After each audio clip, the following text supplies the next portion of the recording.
Hey everyone, how are you doing today? So today we're going to be talking about Lucasfilm because apparently there is going to be a new person who is going to be overseeing film and TV at Lucasfilm in regards to Star Wars.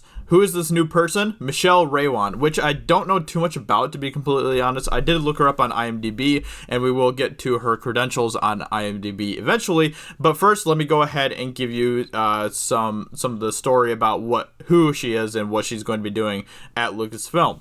So, she isn't replacing Kathleen Kennedy. Kathleen Kennedy is still the president of Lucasfilm. Let me just make that clear. So, don't get your hopes up too much. But Michelle Rejwan is going to be basically overseeing the film and TV type of stuff at Lucasfilm as far as when it comes to Star Wars. She's going to be someone who's going to be more in a creative position at Star Wars, which I don't know if that's a good thing or not. It's kind of hard to tell at this point, but it's kind of along the lines of when people were saying things like James Gunn was going to be kind of overseeing the cosmic side of the Marvel Cinematic Universe, if you remember that. So it's kind of along those types of lines. So Star Wars and Lucasfilm appointed Michelle Rejwan to oversee the future of the Star Wars franchise and feature films and episodic series for Lucasfilm and Disney+. Rejwan was previously a producer on Star Wars The Force Awakens and Star Wars The Rise of Skywalker. She also serves as J.J. Abrams' assistant on Mission Impossible Ghost Protocol and Morning Glory. She also produced Star Trek Into Darkness and was an associate producer on Super 8. So it's obviously she's really heavily tied into J.J. Abrams, which you can take that as you will. If you are a fan of J.J. Abrams, then maybe that's a good thing. If you're not a fan of J.J. Abrams, then this might be bad news for you. Interesting to note, Rejwan was not attached to Rian Johnson's The Last Jedi nor Ron Howard's Solo: A Star Wars Story. She also did not work on Rogue One. Rejwan was promoted to Senior Vice President of Live Action Development and Production for Lucasfilm. Lucasfilm President Kathleen Kennedy, whose contract expires in 2021, released the following statement announcing Rejwan's promotion. So it's possible that Kathleen Kennedy might be kind of appointing her to be in this position so that she can work Rejwan into her position of power when she leaves. It's a possibility. She might be trying to, I guess in a way, kind of train her in a way to become the next Kathleen Kennedy after she's gone. So that's a possibility. Working with Michelle over the last 7 years as a producer on both The Force Awakens and now The Rise of Skywalker, I've seen firsthand her skills collaborating with writers and directors, and I've been incredibly impressed with her creative skills and her ability to manage the complexity surrounding these massive projects. Now, let me just point out right now that honestly, I don't think it can get much worse than Kathleen Kennedy, to be completely honest. When it comes to Star Wars, Kathleen Kennedy obviously is a horrible, horrible leader, and she doesn't have a single clue what she's doing. So if Rejwan is at least someone who is willing to work with the producers and the writers and has a grasp of what's going on with Star Wars, then maybe she would be better for this position than Kathleen Kennedy would. But at the same time, this is someone that Kathleen Kennedy has pretty much handpicked for this role. So that might not be a good thing either. I know the importance of building a team that you trust and have fun working with it. It is paramount to our success. There's an exciting monument building around the future of the franchise, and both myself and the Lucasfilm team look forward to working with Michelle in shaping the future in all areas of story development, from theatrical film development to live action content for Disney+. In an interview with Marie Claire back in 2015, Rejwan offered her advice to women who want to work in Hollywood. Oh boy, here we go. Let's see.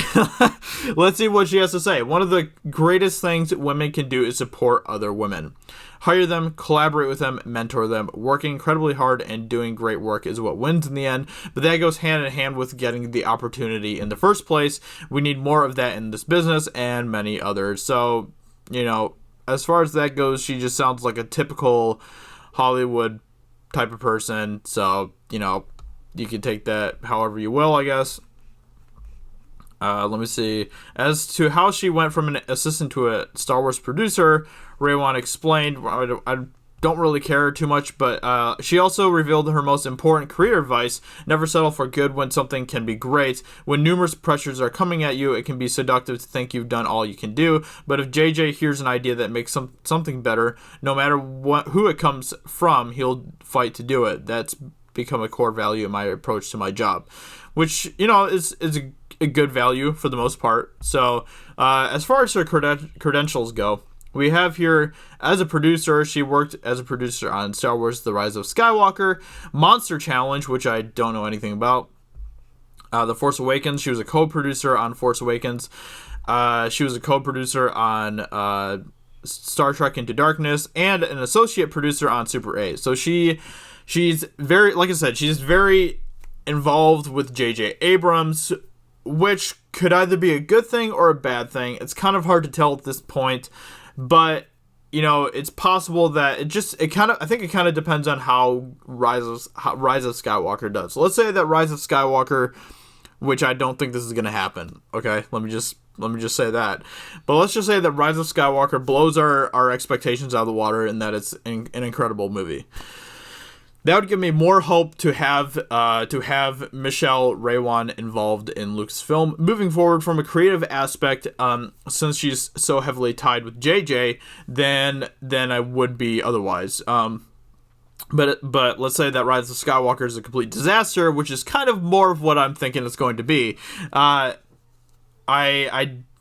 definitely don't think that Rejwan is going to be someone to be hopeful about moving forward with Lucasfilm. But either way, you know, this doesn't mean that Kathleen Kennedy's gone or anything. Obviously, you know, even from that article, it shows that she isn't gone. She is still involved with Lucasfilm. So, you know, that's obviously something to keep in mind as well. But, you know, who knows? It's kind of hard to tell, because I can see the political slant that this could have, where Kathleen Kennedy might be kind of mentoring Michelle in her own likeness, in her own image, in a way, so that she can kind of take over in her role and continue to do her propaganda type of work after Kathleen Kennedy is gone. So who knows? We'll have to wait and see. But this is an interesting turn of events for sure. So let me know in the comments below. What do you think about this news? What do you think about Lucasfilm and the future of Lucasfilm? What are your thoughts about Rise of Skywalker as well, I guess? So with that being said, thank you for watching this video, and I will talk to you all very soon in another video. Talk to you later. Bye.